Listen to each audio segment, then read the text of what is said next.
Hello, నమస్తే. Welcome to యజ్ఞదీపిక episode 25.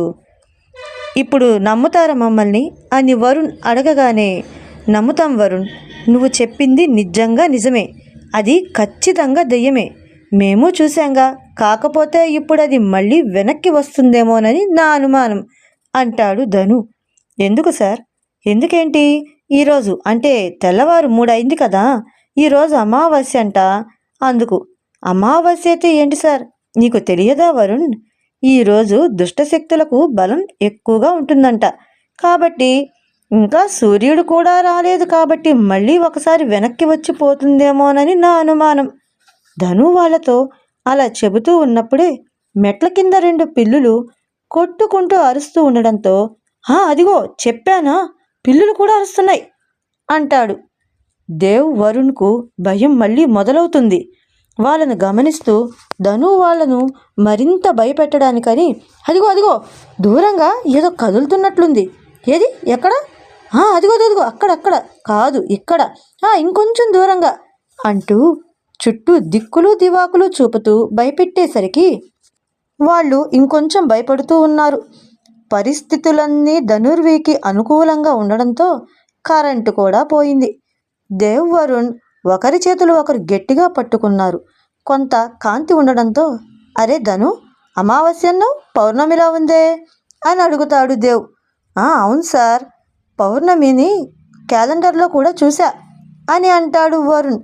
అబ్బా, అమావాస్య పౌర్ణమో ఏదైతేనేం, నేను కన్ఫ్యూజన్లో చెప్పా. అమావాస్యకి పౌర్ణమికి కూడా కొన్నింటికి శక్తులు వస్తాయిగా, అలా ఆలోచనలో చెప్పా అంటాడు ధను. ఓ, అయితే మీకు వీటి గురించి బాగా తెలుసా సార్ అంటాడు వరుణ్. ఎందుకు తెలియదు, తెలుసు కాబట్టే చెబుతున్నా అంటాడు ధను. బిక్కుబిక్కుమంటూ దిక్కులు చూస్తూ నిలుచొని ఉన్న వాళ్ళతో, సరే నాకు నిద్ర వస్తుంది, అసలే నిన్న ఈరోజు నిద్ర లేదు, కాస్త తెల్లారేదాకన్నా పడుకుంటా అంటూ ఆవలిస్తూ అడుగు ముందుకు వేస్తున్న ధను చేతిని పట్టుకొని, సార్ ఈ పూట నా బెడ్పై పడుకోండి, నాకు భయంగా ఉంది అంటాడు వరుణ్. వాడు నీతో పడుకుంటే మరి నేనెక్కడ పడుకోను అని అంటాడు దేవ్. బావగారు, మీకేం, యజ్ఞసార్ తోటి పడుకోండి, మీరు ఫ్రెండ్సే కదా. ఫ్రెండ్సే. ఒకవేళ ధను అన్నట్టు అది మళ్ళీ వస్తే, అది మన గదికే వస్తే, వచ్చింది నేరుగా నా పీక పట్టుకొని నాపై కూర్చుంటే, అప్పుడు నేను భయంతో అరుస్తుంటే, అప్పుడు ఈ యజ్ఞ లేచి దాన్ని కొట్టడు, ముందు నన్ను ఒక్కటి పీకి ఆ తరువాత దాని పని పడతాడు. ఆ ఒక్క దెబ్బ తినే ఎనర్జీ నాకు లేదు. సో నేను దేవుకే ఫిక్స్ అయిపోయా. కాబట్టి యజ్ఞ బెడ్పై నువ్వు పనుకో పో వరుణ్. లేదు బావగారు, ఆయన నాకు సారు, ఆయన ముందు పొరపాటున జారి కింద పడి పడుకోవాలంటేనే భయం. అలాంటిది ఆయనది నిద్రపోవడమా, ఇంకేమైనా ఉందా? లేదు బావగారు, ఏమీ అనుకోకండే, ఈ పూటకి అట్లా అడ్జస్ట్ అయ్యి ధనుగారిని నాకు వదిలేయండి అని అంటాడు వరుణ్. కుదరదు, వాడు నాకే అని దేవ్. ప్లీజ్ సార్ అని వరుణ్ ధనుని మధ్యలో నిలబెట్టి చెరో పక్క నాకే అంటూ ధను చేతులు గట్టిగా చుట్టిపట్టి చెరో పక్క లాగుతూ ఉంటే, ఆపండ్రా, ఏంటిది? పాత సినిమాల్లో ఒక హీరో కోసం 2 హీరోయిన్లు కొట్టుకున్నట్లుంది అంటూ ఎంత చేతులను విడిపించుకుందామనుకున్నా వాళ్ళు గట్టిగా పట్టుకొని ఉండడంతో విడిపడటం లేదు.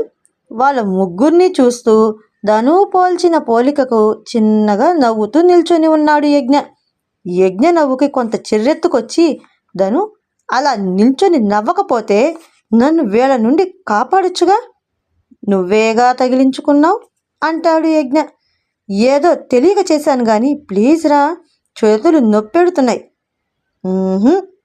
నువ్వే అలా అంటే ఎలా రా, వీళ్లకు నేను ఎంత హీరోలా కనిపించి పట్టుకున్నా నువ్వే నాకు హీరో కదరా, ప్లీజ్ సేవ్ మీ అంటూ ధను అడిగేసరికి ఓకే అని యజ్ఞ వరుణ్ణి దేవుని నెమ్మదిగా ఒక నెట్టు చెరో చేత్తో నెట్టినట్టుగా నెడుతూ ధను చొక్కా పట్టి గడపలోకి లాగి గబుక్కన గది తలుపులు వేసేశాడు.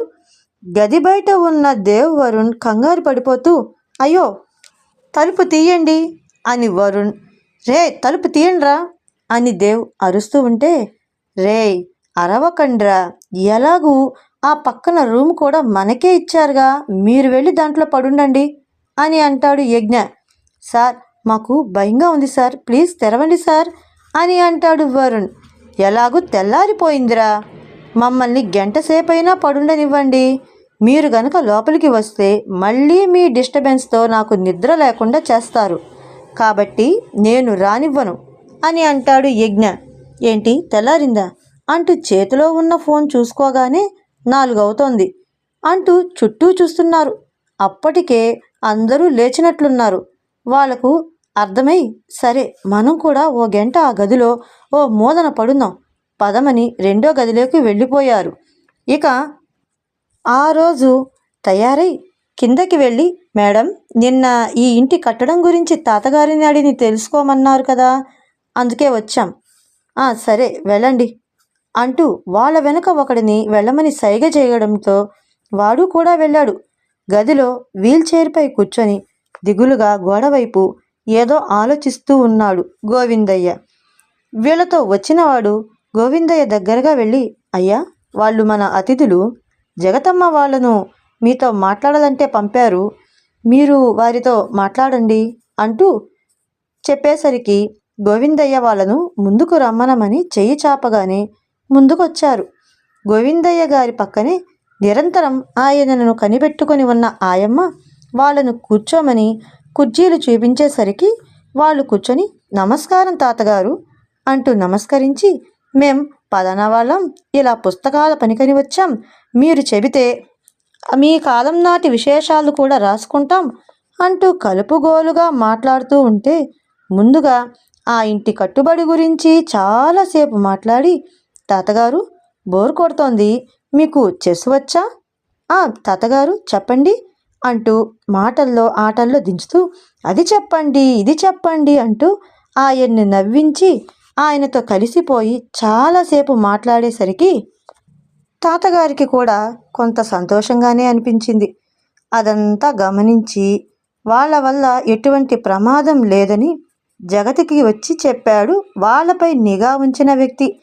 అలా సాయంత్రం వరకు ఆయనతో మన వాళ్ళు గడిపి, మేడం తాతగారు చాలా మంచివారు, ఆయన మాకు చాలా విషయాలు చెబుతూ ఉన్నారు, మేము ఉన్నన్ని రోజులు ఆయన్ని ఇలా కలుస్తాం, మాకు ఇంకా చాలా విషయాలు తెలుస్తాయి, అలా అని ఆయన్ని ఎక్కువసేపు విసిగించాం, ఇబ్బంది పెట్టంలేండి, రోజు ఓ 2-3 గంటలు ప్లీజ్, మీకు అభ్యంతరమైతే వద్దులేండి అని సున్నితంగా ఆమెని పర్మిషన్ అడిగినట్లు అడుగుతాడు ఇద్దను.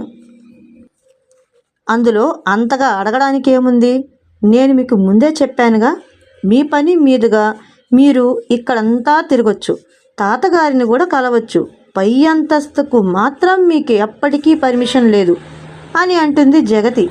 ఇక ఆ రోజు రాత్రికి మెల్లగా ధను యజ్ఞ లేచి బెడ్ దిగుతూ ఉన్నారు. నిద్ర నటిస్తున్న దేవ్ వరుణ్ కూడా లేచి బెడ్ దిగారు.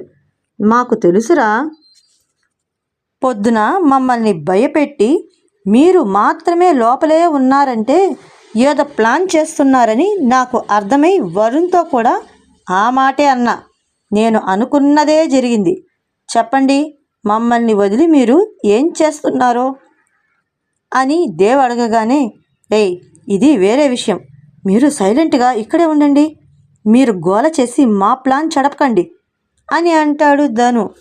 కుదరదు, ఈ విషయం ఏంటో ఇప్పుడే చెప్పండి అని గట్టిగా ఇద్దరిని పట్టుకోవడంతో, అది దెయ్యాన్ని పట్టుకోవడానికని వెళ్తున్నాం అని చెబుతారు. ఏంటి జోక్ చేస్తున్నారా? అయ్యో నిజంరా బాబు, ఒరేయ్ చంపేస్తుందిరా అంటాడు దేవ్. లేదురా, అది నిజంగా దెయ్యం కాదు, అది నా అనుమానం, అందుకే ఇలా వెళ్తున్నాం అని అంటాడు ధను. అది దెయ్యం కాకపోతే మరి నాకేం అభ్యంతరం లేదు, నేను వస్తాను అంటాడు దేవ్. సార్ మీరు వెళ్ళి ఏం చేస్తారు సార్ అని అడుగుతాడు వరుణ్. వెళితేనే కదా ఎవరది, ఎందుకలా అర్ధరాత్రి తెల్లగుడ్డ ముసుగేసుకొని ఎందుకు తిరుగుతున్నారో అనేది కనిపెట్టగలుగుతాను. ఒకవేళ మనకు ఆ విషయం కూడా ఉపయోగపడొచ్చేమో అని అంటాడు ధను. ప్రమాదమేమో సార్. అలా అనిపిస్తే ముందుకు వెళ్లకుండా దూరం నుండే గమనించి వచ్చేద్దాం అని అంటాడు ధను. సరే అయితే అందరం వెళదాం అని తేల్చుకొని నెమ్మదిగా కిందకు చేరుతారు. సార్, టైం ఇంకా 11:55 అవుతుంది. ఆ దెయ్యం రావడానికి ఇంకా 5 నిమిషాలే ఉంది సార్ అంటాడు వరుణ్. ముందు మీ ఫోన్లు సైలెంట్లో పెట్టండి, మీ నోర్లు కూడా. అది దెయ్యం కాదని చెప్తున్నానా అని అంటాడు. ధను వరుణ్ దేవ్కి చెరొక ప్లేస్ చూపించి, మీరు ఇక్కడే ఉండండి, ఈ మెట్ల చాటుగా ఉండండి, గోడ వెనక ఉండండి, నేను యజ్ఞ ఆ ముందున్న పూల పొదలో వెళ్ళి దాక్కుంటాం అని వెళ్ళి దాక్కున్నారు. అది దెయ్యం కాదని ధను యజ్ఞ గట్టిగా చెప్పి ఉంచడంతో దేవ్ వరుణ్ కూడా భయం వదిలి ధైర్యంగా జరుగుతున్నది చూస్తూ ఉన్నారు. నెమ్మదిగా నడుచుకుంటూ వస్తుంది ఆ తెల్లటి వస్త్రం కలిపిన ఆకారం. అది దగ్గరగా వస్తూ ఉంటే నిశ్శబ్దంగా మన వాళ్ళు చూస్తూ ఉన్నారు. అలా వచ్చిన ఆకారం యజ్ఞాధను నిలుచుని ఉన్న పూల చెట్ల ముందుకు వచ్చి ముడిగినట్టు కూర్చొని చిన్నగా వెక్కుతున్నట్టుగా శబ్దం చేస్తూ ఉంది. నెమ్మదిగా ముందుకు తొంగి చూశారు మన వాళ్ళు. ఆ చెట్ల ముందు రాతిపై చిన్నని కృష్ణుని విగ్రహం కనిపించింది. ఆ విగ్రహం ముందు ఒక చిన్న దీపం గూట్లో చిన్నగా వెలుగుతూ ఉంది.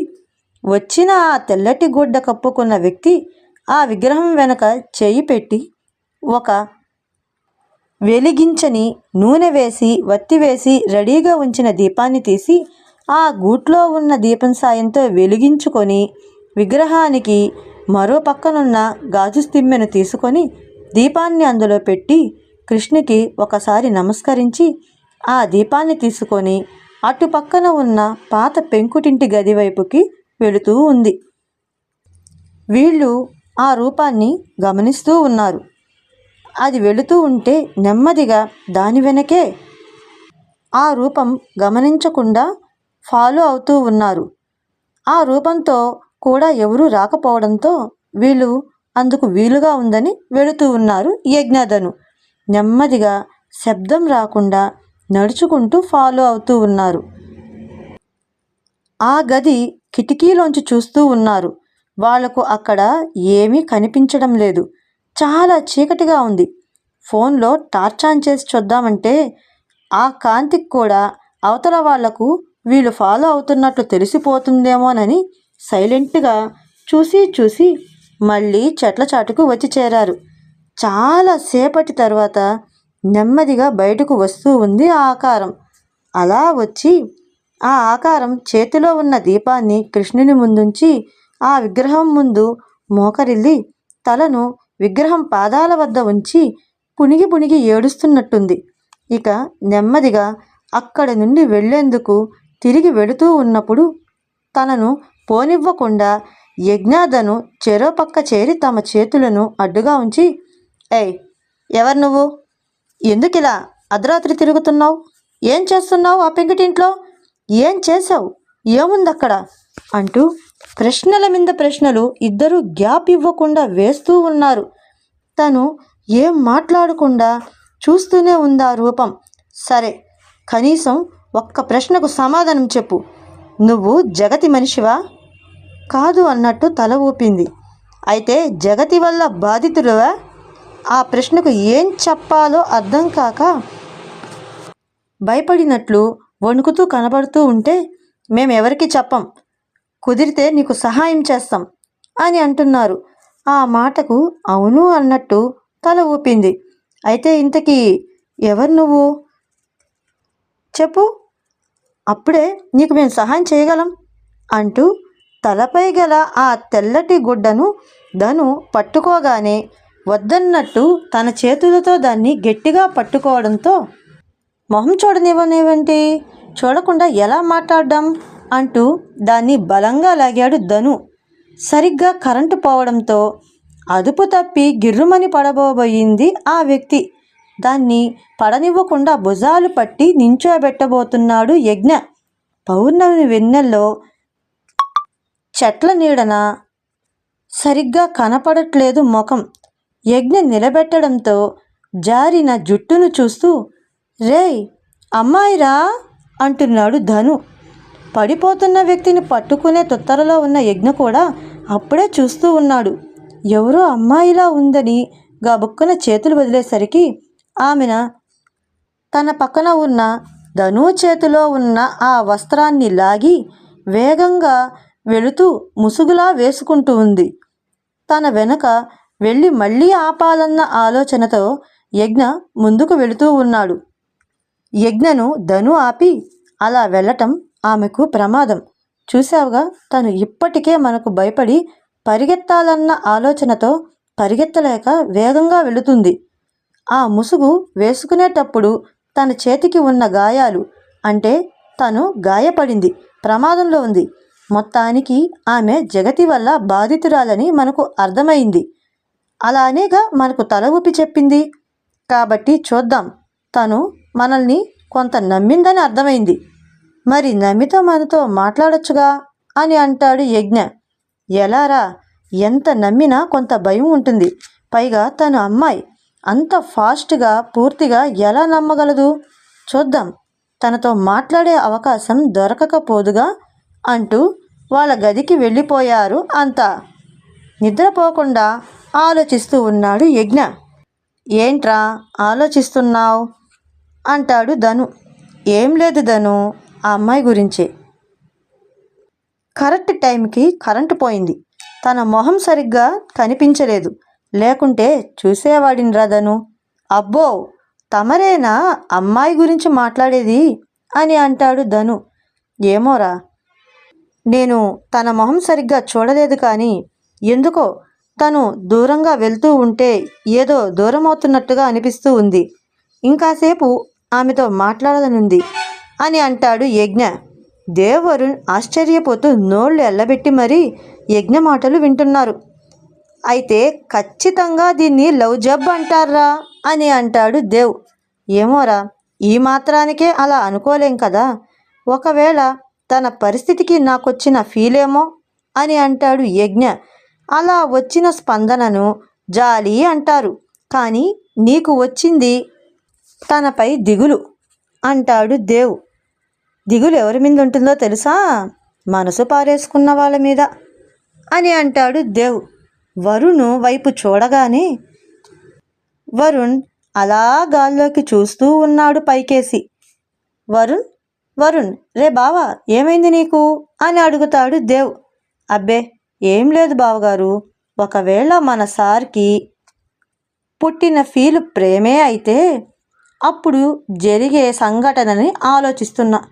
సంఘటన ఏంటా సంఘటన?